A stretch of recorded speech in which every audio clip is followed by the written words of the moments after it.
એની પછી 8મો MCQ ધ્યાન આપો. હાઇડ્રોજન પરમાણુ માટે 3 to 2 એટલે ત્રીજી કક્ષામાંથી બીજી કક્ષામાં સંક્રાંતિને અનુરૂપ ઉત્સર્જાતું વિકિરણ એક ધાતુની સપાટી ઉપર પડતા ફોટો ઇલેક્ટ્રોન ઉત્સર્જિત કરે છે. આ ઇલેક્ટ્રોનને 3 × 10⁻⁴ ટેસ્લાના ચુંબકીય ક્ષેત્રમાં લંબરૂપે દાખલ કરવામાં આવે છે. જો ઇલેક્ટ્રોનના સૌથી મોટા વર્તુળાકાર માર્ગની ત્રિજ્યા 10 મિલીમીટર હોય તો ધાતુનું વર્ક ફંક્શન કેટલું? હવે વર્ક ફંક્શન શબ્દ એ 11મા ચેપ્ટરમાં આવે છે. બરાબર, વર્ક ફંક્શનની આખી થિયરી છે. થોડું કહી દઉં. વર્ક ફંક્શન એટલે ઇલેક્ટ્રોનને મુક્ત થવા માટે જરૂરી ઊર્જા, એને આપણે વર્ક ફંક્શન કહેવાય. પડી ખબર? તો એ વર્ક ફંક્શન એટલે એક પ્રકારની ઊર્જા, એને જ આપણે અહીંયા શોધવાનું.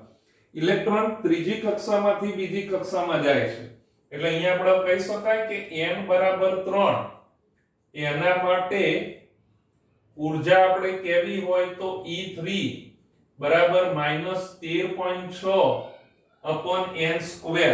આ રેગ્યુલર સૂત્ર.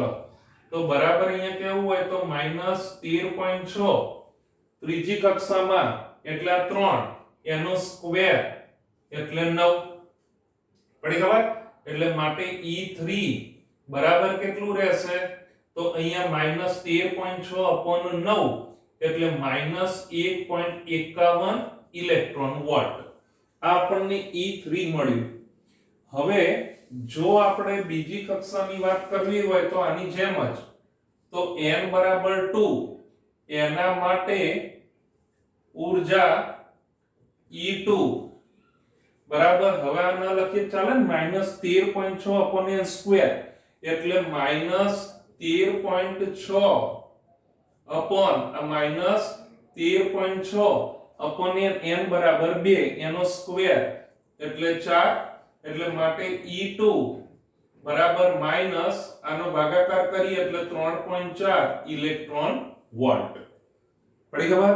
હવે અહીંયા ઇલેક્ટ્રોન ત્રીજી કક્ષામાંથી બીજી કક્ષામાં જાય છે એટલે અહીંયા આપણે કહી શકાય કે ઇલેક્ટ્રોન એ ક્યાંથી ક્યાં જાય છે તો અહીંયા ત્રીજી કક્ષામાંથી બીજી કક્ષામાં સંક્રાંતિ કરે તો સંક્રાંતિ એને કારણે એને મળતી ઊર્જા એનો તફાવત એટલે HF બરાબર E3 - E2 ત્રીજી કક્ષામાંથી બીજી કક્ષામાં જાય તો અહીંયા E3 એટલે તો -1.51 અને -E2 એટલે -3.4. પડી ખબર? આ માઈનસ માઈનસ પ્લસ થઈ ગયું એટલે 3.4 પ્લસ થયા. એમાંથી 1.51 એ બાદ કરીએ એટલે પ્લસ 1.89 ઇલેક્ટ્રોન વોલ્ટ રહે.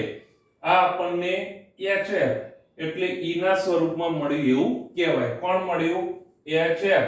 બીજા શબ્દોમાં કહેવું હોય તો આ ઊર્જા, આટલી ઊર્જા આપણને અહીંયા ત્રીજી કક્ષામાંથી બીજી કક્ષામાં જાય એ દરમિયાન મળે. ઇલેક્ટ્રોન એ અહીંયા જુઓ તો વર્તુળાકાર માર્ગે ગતિ કરે, કેમ કે ચુંબકીય ક્ષેત્રમાં લંબરૂપે દાખલ થાય એટલે વર્તુળાકાર માર્ગે ગતિ થવાની. અને વર્તુળાકાર માર્ગે ગતિ થાય તો અહીંયા કહી શકાય કે વર્તુળાકાર માર્ગ એના માટેની જ્યારે વાત આવે ત્યારે તો એની ઉપર કેન્દ્રગામી બળ લાગે એટલે mv²/r. પણ એ કોઈકના કોઈક બળ સ્વરૂપે પૂરું પડાય તો એ ચુંબકીય ક્ષેત્રમાં લંબ રૂપે ગતિ કરે છે એટલે અહીંયા કહી શકાય કે ચુંબકીય ક્ષેત્રમાં ગતિ કરે એટલે qvb છે ને, q v × b એટલે લંબ રૂપે છે એટલે qvb આપણને મળે. આમાંથી r ને આ બાજુ લઈ ગયા, એક v કેન્સલ થઈ ગયો એટલે માટે શું રહેશે mv બરાબર b ને પહેલા લખીએ એટલે b q અને r એક v જતો રહ્યો એટલે mv રહે. પણ mv એટલે તો વેગમાન p આપણને મળે. પડી ખબર? વેગમાન p બરાબર mv એની બરાબર bqr મળે.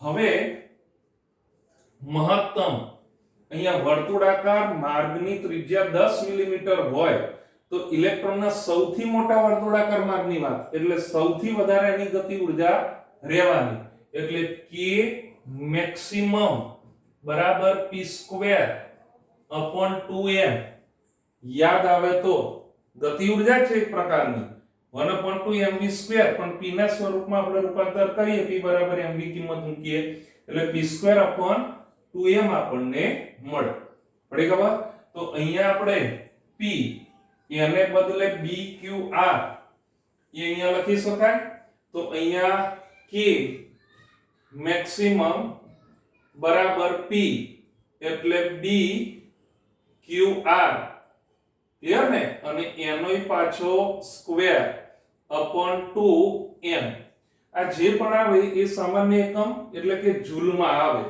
આ જૂલમાં પણ અહીંયા તમે જુઓ તો આ ઊર્જા ઇલેક્ટ્રોન વોલ્ટમાં છે એટલે બધી જ ભૌતિક રાશિઓ એક જ એકમમાં હોવી જોઈએ તો આને પણ આપણે ઇલેક્ટ્રોન વોલ્ટમાં રૂપાંતર કરવું પડે ઇલેક્ટ્રોન વોલ્ટમાંથી જૂલમાં રૂપાંતર કરવું હોય તો 1.6 × 10⁻−19 વડે ગુણવું પડે અને જૂલનું ઇલેક્ટ્રોન વોલ્ટમાં રૂપાંતર કરવું હોય તો ભાગવું પડે એટલે હું એક સ્ટેપ કરું તો આ b q r એનો ²/2m અને અહીંયા ભાગ્યા 1.6 × 10⁻19 આ શું થયું ઇલેક્ટ્રોન વોલ્ટ એટલે જે પણ ઊર્જા હશે ઇલેક્ટ્રોન વોલ્ટ આપણને મળવાની સમજ પડી બસ હવે ખાલી કિંમત મૂકીએ છે તો અહીંયા b એટલે ચુંબકીય ક્ષેત્ર તો 3 × 10⁻⁴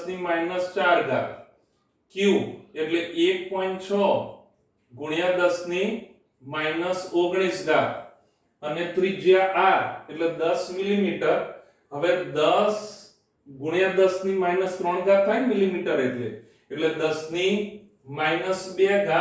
અને એનોય પાછો શું છે સ્ક્વેર એટલે આ ²/2m એટલે દળ વાત કોની છે ઇલેક્ટ્રોનની એટલે ઇલેક્ટ્રોનનું દળ તો 9.1 × 10⁻31 અને આ તો 1.6 × 10⁻19 છે આમાંથી 1.6 × 10⁻19 એક જતું રહે બરાબર અને બાકીનાનું સાદુરૂપ આપણે આપીએ એટલે k મેક્સિમમ બરાબર 0.79 શેમાં આવશે ઇલેક્ટ્રોન વોલ્ટમાં આવે પડી ખબર હવે 11મા ચેપ્ટર એમાં આઈન્સ્ટાઈનની ફોટો ઇલેક્ટ્રિક અસર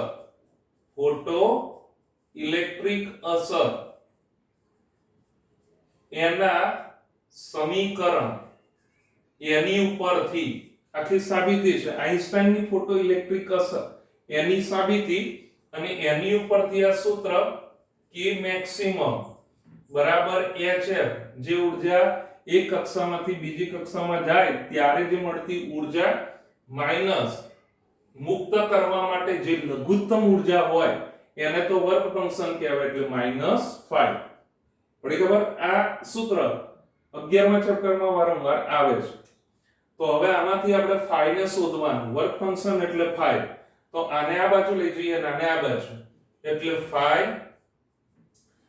એ માઈનસ નું પ્લસ થઈ ગયું એટલે hf માઈનસ k મેક્સિમમ તો બરાબર hf એ તો આપણે મેળવ્યું તો 1.89 અને માઈનસ k મેક્સિમમ એટલે 0.79 પડી ખબર આમાંથી આ બાદ કરીએ છે એટલે phi બરાબર 1.099 ઇલેક્ટ્રોન વોલ્ટ એટલે લગભગ 1.1 ઇલેક્ટ્રોન વોલ્ટ આપણને મળે આટલું વર્ક ફંક્શન મળ્યું એવું કહેવાય વર્ક ફંક્શન એટલે લઘુત્તમ ઊર્જા કે જેનાથી ઇલેક્ટ્રોન એક કક્ષામાંથી મુક્ત થઈ શકે છે પડી ખબર આ EIEEE JEE 2014 માં પૂછાયેલો MCQ ધ્યાનથી કમ્પ્લીટ કરો